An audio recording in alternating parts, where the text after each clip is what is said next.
அவனுக்கு தசைநார் சிதைவு நோய் அப்படின்னு சொல்லியிருக்கிறாங்க. இதுக்கு வந்து இந்தியாவில் மருந்தே இல்லை. நீங்கள் உங்கள் பையன் 10 வயசு வரைக்கும் நல்லா இருப்பான், அதுக்கப்புறம் வீல் சேரு 20 வயசு வரைக்கும் இருக்கிறதே சிரமம் அப்படிங்கிற மாதிரி சொல்லிட்டாங்க. ட்ரீட்மெண்ட்டுக்கான செலவு வந்து 26 கோடி ஆகும் அப்படின்னு சொல்லியிருக்கிறாங்க. இந்த பையனுக்கு ஒரு வாழ்க்கையை கொடுங்க. அரசாங்கம் அவங்களால முடிஞ்ச உதவி செஞ்சால் சீக்கிரம் 4லேருந்து 5 வயசுக்குள்ளே என் பையனுக்கு அந்த இன்ஜெக்ஷன் போட்டு நான் காப்பாற்றணும்.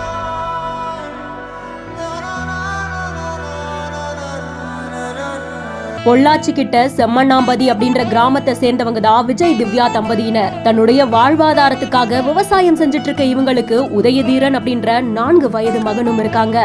ஆசையா பல கனவுகளோட பெற்றெடுத்த செல்ல மகனுக்கு சில மாதங்களாகவே கால்ல தொடர்ந்து வலி ஏற்பட்டதா சொல்லப்படுது. நல்லா ஓடி ஆடி துள்ளி குதிச்சு விளையாடிட்டு இருந்த மகனுக்கு திடீர்னு என்ன ஆச்சுன்னு குழம்பி போன பெற்றோர்கள் மருத்துவமனையை நாடி இருக்காங்க. அப்பதான் பரிசோதனையில மகனுக்கு தசைநார் சிதைவு நோய் இருப்பதா சொல்லப்பட்டிருக்கு. தசைய வலுவிழக்க வைக்கிற இந்த நோய் நாளாக அதிகமாகிட்டே இருக்குமா. ஒரு கட்டத்துல இந்த நோய் வீல் சேர்ல அமர வச்சு உயிரையே பறிக்கும் அப்படின்னு சொல்லப்படுது. அதுவும் குறிப்பா இந்த சிறுவனுக்கு 5 வயதுக்கு மேல பாதிப்பு அதிகமாகிக்கிட்டே இருக்கும். 20 வயதுக்குள்ள சிறுவன் உயிரிழக்கிறதுக்கான வாய்ப்பு இருக்கு அப்படின்ற ஒரு அதிர்ச்சி தகவலையும் மருத்துவர்கள் தெரிவிச்சிருக்காங்க. பெற்ற மகன் 20 வயசு வரைக்கும் தான் உயிரோட இருப்பாங்க அப்படின்னு சொல்றத கேக்குற தாயோட மனசு எந்த அளவுக்கு துக்குநூறா உடைஞ்சு போயிருக்கும். இருந்தாலும் தன்னுடைய மகனை காப்பாத்திடணும் அப்படின்றதுக்காக நோய்க்கான மருந்தை தேடி அலைஞ்சிருக்காங்க. அப்போதான் அமெரிக்கால மட்டும்தான் இந்த மருந்து இருக்கிறதாகவும் அந்த மருந்தை பயன்படுத்தி துபாயில ஒருத்தர் உயிர் பிழைத்திருந்திருக்காங்க அப்படின்னு தெரிய வந்திருக்கு. உடனடியா துபாய்க்கு பறந்த பெற்றோர்கள் மருத்துவமனைக்கு போய் மகனுக்கான மருத்துவ பரிசோதனையை செஞ்சிருக்காங்க. சிறுவனுக்கு மருந்தை செலுத்துறதுக்கு அந்த நிறுவனமும் ஒப்புதல் கொடுத்திருக்காங்க. ஆனா அந்த மருந்துடைய விலையே 24 கோடியே 20 லட்சம் அப்படின்னு சொல்லப்படுது. விலை உயர்ந்த இந்த மருந்தை 5 வயதுக்குள்ள சிறுவனுக்கு செலுத்திட்டா பிஞ்சு உயிர் பிழைக்கிறதுக்கான வாய்ப்பு இருக்கிறதாகவும் சொல்லப்படுது. இந்த நிலைமையில தான் மகனோட உயிரை காப்பாத்துறதுக்காக மருத்துவ அறிக்கைகளோடு மருத்துவமனைகள் தன்னார்வ தொண்டு நிறுவனங்களோட உதவியை நாடி இந்த இளம் தம்பதிகள் அலைஞ்சிட்டு இருக்காங்க. தமிழ்நாடு அரசும் இவங்களுக்கு உதவி செய்யணும் அப்படின்ற கோரிக்கையையும் பொதுமக்கள் வைக்கிறாங்க. என் பேர் விஜய், என் பையன் பேர் உதயதீரன். என் பையனுக்கு 4 வயசு ஆச்சுங்க.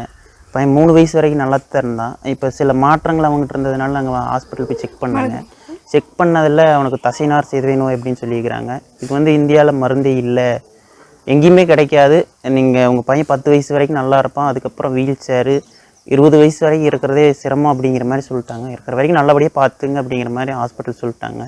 நாங்கள் இது தெரிஞ்சு சரி வேறு ஏதாச்சும் வாய்ப்புகள் அமையுமா அப்படிங்கிறத கூகுளில் யூடியூப்பில் செக் பண்ணேங்க. அதில் வந்து அமெரிக்காவில் வந்து போன வருஷம் ஒரு ட்ரீட்மெண்ட் வந்துருக்கிறதா போட்டிருந்தாங்க. ஆனால் வந்து அங்கே அமெரிக்காவில் வந்து அவங்க நாட்டு மக்களுக்காக மட்டும்தான் வச்சுருக்குறாங்க. இப்போ வந்து ரீசெண்டாக வந்து உங்களுக்கு துபாயில் கிடைக்கிது அப்படிங்கிறது வந்து எங்களுக்கு ஒரு டீட்டெயில் கிடச்சிதுங்க. அது மூலிமா ஹாஸ்பிட்டலில் கான்டாக்ட் பண்ணி அங்கே போயிருந்தேங்க. அங்கே போனப்போ ஒரு டெஸ்ட் எடுத்தாங்க. இந்த ட்ரீட்மெண்ட்டுக்கு பையன் எலிஜிபிளாக இல்லையா அப்படிங்கிற டெஸ்ட் எடுத்தாங்க. இப்போ ட்ரீட்மெண்ட் ரிசல்ட் வந்துருச்சுங்க, டெஸ்ட் ரிப்போர்ட் வந்துருச்சு. அதில் வந்து எலிஜிபிள் ஆகிட்டான். ஆனால் நீங்கள் வந்து இந்த ட்ரீட்மெண்ட்டுக்கான செலவு வந்து 26 கோடி ஆகும் அப்படின்னு சொல்லியிருக்கிறாங்க. இவ்வளோ பெரிய தொகை வந்து எங்களால் வந்து திரட்ட முடியுமா அப்படின்னா அது முடியாது. நாங்கள் ஒரு இருக்கிற சூழ்நிலை வந்து ரொம்ப மோசமான சூழ்நிலை தான். எங்கள் சொந்த பந்தமாக எல்லாம் சேர்ந்து பண்ணாலும் கூட அவ்வளோ பெரிய தொகை ஆகும்னா ஆகாதுங்க. பார்க்குற மக்கள், தொண்டு நிறுவனங்கள், இந்த தன்னார்வலர்கள் இவங்களாம் வந்து துணை நின்னீங்கன்னா நல்லா சீக்கிரம் இந்த பணம் சேகரித்து என் பையனை நான் காப்பாற்ற முடியும். இந்த பையனுக்கு ஒரு வாழ்க்கையை கொடுங்க. அரசாங்கம் அவங்களால முடிஞ்ச உதவிகள் செஞ்சால் சீக்கிரம் 4லேருந்து 5 வயசுக்குள்ளே என் பையனுக்கு அந்த இன்ஜெக்ஷன் போட்டு என்னால் காப்பாற்ற முடியும்.